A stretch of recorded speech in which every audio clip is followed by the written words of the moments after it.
non-traditional background. I'm 30, so I'm one of the older people here as well. But my name is Christian David Green. I am a sociology major and with a minor in African American studies.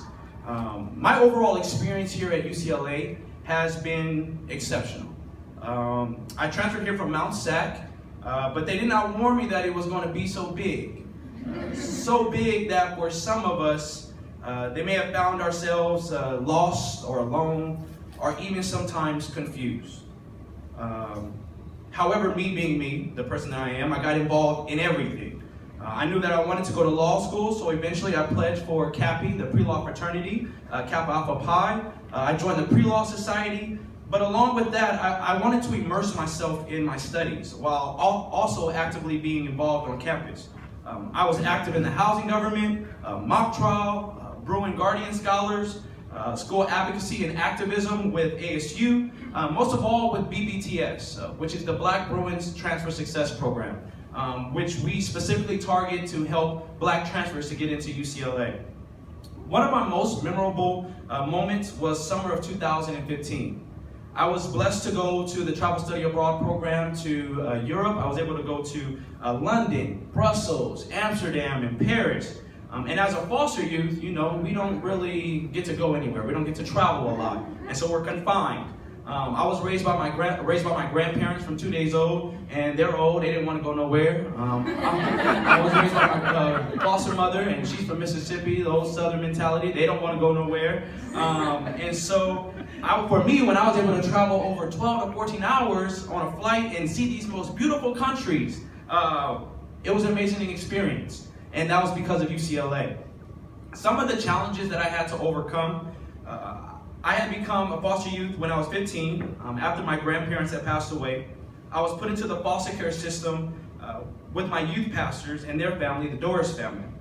But 15 for me was 15 years ago. I just turned 30 this past April, and I think I still look good, So coming to campus, loneliness and isolation are some feelings that I began to feel. I didn't think that people would actually think that I would, like they would accept me or anything.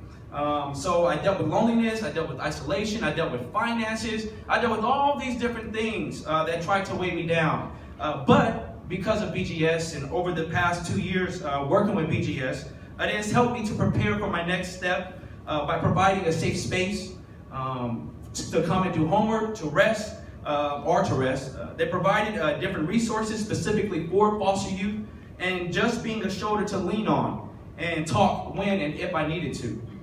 My involvement in BGS helped me get into places and meet people I would have never met or gone or done without being in the foster care system. I remember being in DC this past winter, and I was on a trip with other student leaders and with the chancellor, and I met this guy named Paul.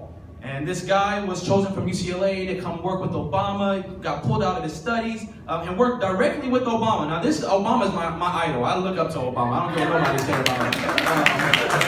So for me to have a conversation with him and talk to him, and he's like, well, I already know who you are. And I'm like, what? How do you know who I am? He's like, because you're part of BGS. Part of Bruin Guardian Scholars. And so we don't even know exactly what our story or what our testimony actually will put us into the places of. And so with that, my words of empowerment to you all and to myself is that our story means more than you know. You never be ashamed of what you've been through, whether it's foster care system, whether it's not having a parent. I never knew my parents. I never met my mom. I never will meet my dad. And for me, it was a hard time getting over with, but the reality of it is, it happens. So what do I do with it? Do I just sit there and cry about it? No, I work hard. I keep going, striving and moving towards that prize and moving towards that goal. And I'm a youth pastor, and so I was trying to hold back some scriptures and whatnot. But one scripture is that we overcome by the words of our testimonies. And I want to encourage you to write a book. Get on Facebook, share a status, do something to really inspire the other generations that are coming up. My plans for post-graduation is I'll be back. I'll be back in the fall. I got accepted into the master's program here. So I'll be getting my master's in African American Studies. and I'll be going to Cuba over the summer, traveling, trying to do more research, and I want to send out some thank yous and shout outs to my godfather Jerry, to Lindsay's here, I didn't even know she was coming, this is my dean, to everyone that is here, my family, to BGS, to the peers and faculty, to my grandmother and my grandfather, I know they're looking down upon me, and for all of us, BGS, you never know what your story is going to be, and I want to encourage you to keep on going. Thank you.